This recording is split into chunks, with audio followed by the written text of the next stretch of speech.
ایک اور بات یہاں پتہ چلی کہ یہ بھی تھوڑا حیا کے خلاف مسئلہ ہے، لیکن آج کی نئی نوجوان نسل جو ہے اس میں بہت زیادہ مبتلا ہو رہی ہے، جس کو اورل سیکس کہا جاتا ہے. اور میں نے جیسے عرض کیا کہ شرعی مسائل میں چاہیے اور اس کو بیان کرنا یہ ہماری ذمہ داری ہے. تو یہ چیز بھی انگریزی فلموں سے اور فحش فلموں سے ہماری نئی نسل میں بہت تیزی سے سرایت کر رہی ہے، اور لوگ اس بارے میں علماء سے بہت زیادہ مسائل پوچھتے ہیں، خواتین بھی پوچھتی ہیں جو اس میں مبتلا ہیں. تو اس کا بھی مسئلہ یاد رکھیں کہ اللہ تعالیٰ نے حالت حیض میں زوجہ سے ہم بستری کو حرام قرار دیا کیونکہ اس میں گندگی ہے.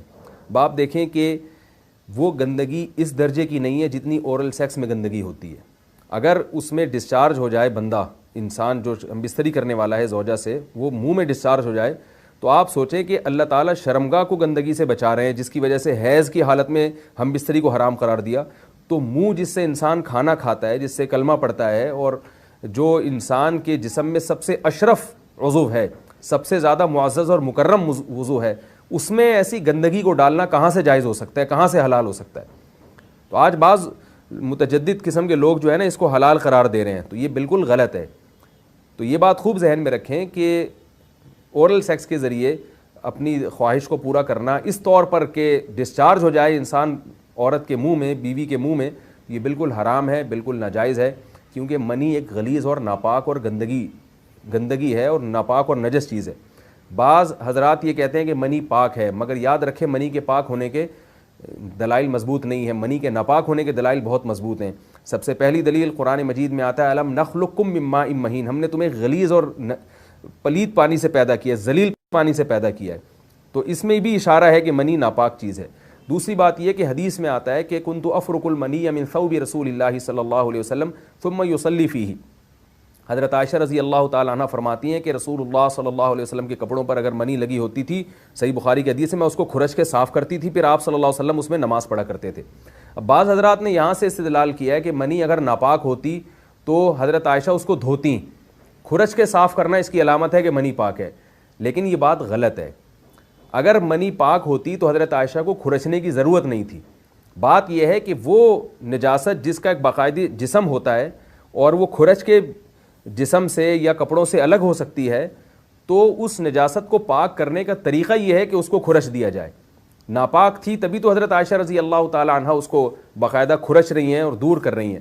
اور گیلی منی کو یہ ثابت ہے کہ حضرت عائشہ رضی اللہ تعالی عنہ آپ صلی اللہ علیہ وسلم کے کپڑوں سے دھویا کرتی تھیں اور آپ صلی اللہ علیہ وسلم اس میں نماز پڑھا کرتے تھے.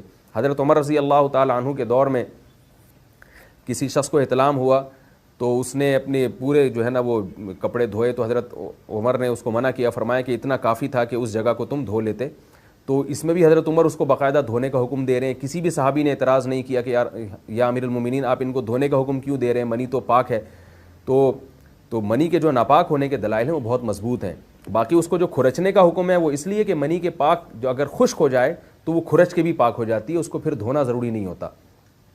اس کی مثال ایسے جیسے حدیث میں آتا ہے، صحابہ کرام فرماتے ہیں کہ ہمارے تلواروں میں دشمن کا خون لگا ہوتا تھا تو ہم اس کو زمین پہ اچھی طرح رگڑ کے اسی کو لٹکا کے نماز پڑھتے تھے. تو دیکھیں خون بھی ایسی چیز ہے کہ جو سوکھنے کے بعد اس کی ایک پاپڑی سی جم جاتی ہے. تو حالانکہ خون کو بھی ناپاک مانا جاتا ہے، جمہور علماء کے ہاں خون ناپاک چیز ہے، لیکن صحابی کیا کر رہے ہیں، اس کو رگڑ کے زمین پہ اور جو اس کو اچھی طرح رگڑ کے جب اس کا اثر زائل ہو گیا تو اسی کو لٹکا کے نماز پڑھ رہے ہیں.